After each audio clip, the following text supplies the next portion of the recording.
আজকে আপনারা দেখছেন একটা 12 মাসি কাঁঠাল, এটা আমারই বাগান। আজকে আমি আপনাদের বলবো যে এই 12 মাসি বাগানের কি কি অসুবিধা আছে। প্রথম সুবিধা থেকে অসুবিধাটা বেশি বলবো, কারণ সবাই এখন চাষ করছে।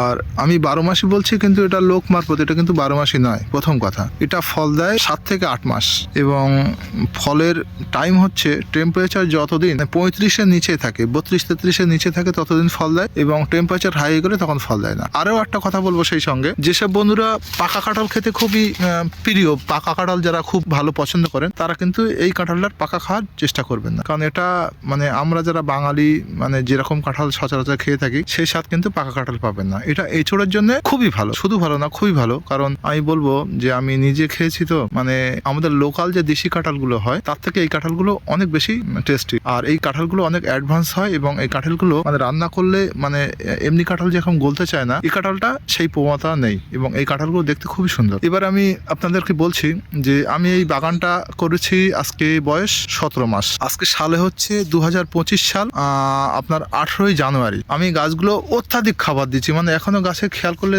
দেখেন পাশে সব খাবার, দেখেন এসবগুলো সব খাবার, এগুলো 10-26 আছে, ঠিক আছে। আমার 18 মাস গাছের বয়স। বাগানটা আমি দেখাই, আমার গাছ কিন্তু দেখছি প্রচুর ঘন হয়ে গেছে।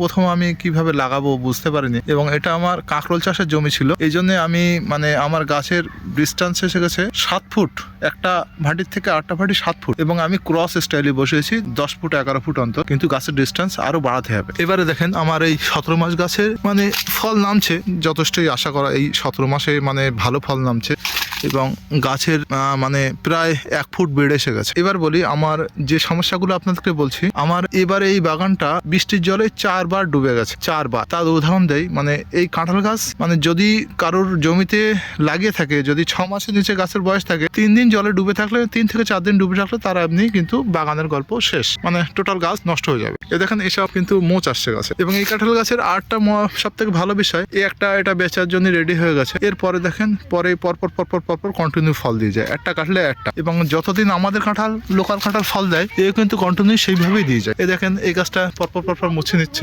দেখেন একটা গাছ, এটাও কত, এটা 10-11 ইঞ্চি বের হবে। একটা কাঁঠাল রেডি হয়ে গেছে, মাটির উপরেই আছে। দেখেন একটা, দুটো, তিনটে, এটা 4টে। এবার কিন্তু দেখেন এই যে ডোকাটা, এটা দিয়ে পরপর রানিং হয়ে যায়। আমি কিন্তু এই বাগানে এবারে একটা বারই কাঁঠাল বিক্রি করতে পেরেছি। আমার রেট দিয়েছে 105 টাকা করে। আমি দেখাচ্ছি, দেখেন আমি এই গাছটা থেকে, এখান থেকে কাঁঠালটা কেটেছি, মোটাটা এই যে এই কাঁঠাল কেটেছি, এবং এই যে ফলগুলো হয়েছিল, আমি বলি এই ফলগুলো কিন্তু আমার সব ড্রপ হয়ে গেছিল, কারণ আমার এই বাগানটা 4 বার জলে ডুবে গেছে, এবং জলের হাইট ছিল গাছের গোড়া ছাড়া আরো 1 ফুটের উপরে জল উঠেছিল, এবং এই কারণে আমার কিন্তু অনেক গাছই মারা গিয়েছে। আমি কোনোভাবে গাছ বাঁচাতে পারেন, গাছের গোড়ায় পস্তান লেগে গেছে। আমি পরপর আপনার দেখাই, 17 মাস গাছের বয়স।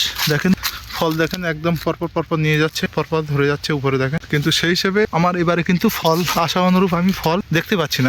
যা ফল হচ্ছে এবার, রেটটা আমি অত ভালো পাবো না, কিন্তু আমার কিছু গাছে ভালো ফল এসছে। দেখেন পরপর দেখাই, এই দেখেন এই একটা আমার রেডি গাছ মারা গিয়েছে। দেখেন আমার 7খানা কি 8খানা গাছ মারা গিয়েছে। এই দেখেন এই তলায় ডাল পড়ে আছে। মরে যাওয়ার কারণ হচ্ছে, আমি কিন্তু যত রকম ফাঙ্গিসাইড সবকিছু দিয়েছি, কিন্তু রেজাল্ট হয়নি, কারণ নিচে যদি আমার 10 দিনের উপরে জলে ডুবে থাকে, তাহলে সেখানে আর কোনো ওষুধে কাজ করবে না। এই দেখেন তার পাশেও আবার একটা গাছ দেখাই, গাছটা ভালো ফল এসছে। কিন্তু আমার আরো মাতৃ গাছ আছে। আমি একটা জিনিস খেয়াল করে দেখেছি, গাছের বয়স যত পুরনো হচ্ছে, 3 বছর 4 বছর বয়স হলে সেই গাছে ফলের প্রবণতা শুধু না, ব্যাপক ফল দাঁড়ায়। আর এখন অ্যাডভান্স, এখন মার্কেটে শীতের মরশুমের সবজি মার্কেটে ভরপুর, কিন্তু সেই তুলনায় শীতের মরশুম ফলের কোনো রেটই নেই সবজি, সেই তুলনায় কাঁঠাল কিন্তু এখনো 100-110 টাকা রেট আছে। দেখেন বন্ধুরা, আমি পরপর দেখাই। আরেকটা জিনিস বলি, গাছের তো ঘনত্ব অনেক বেশি হয়ে গেছে,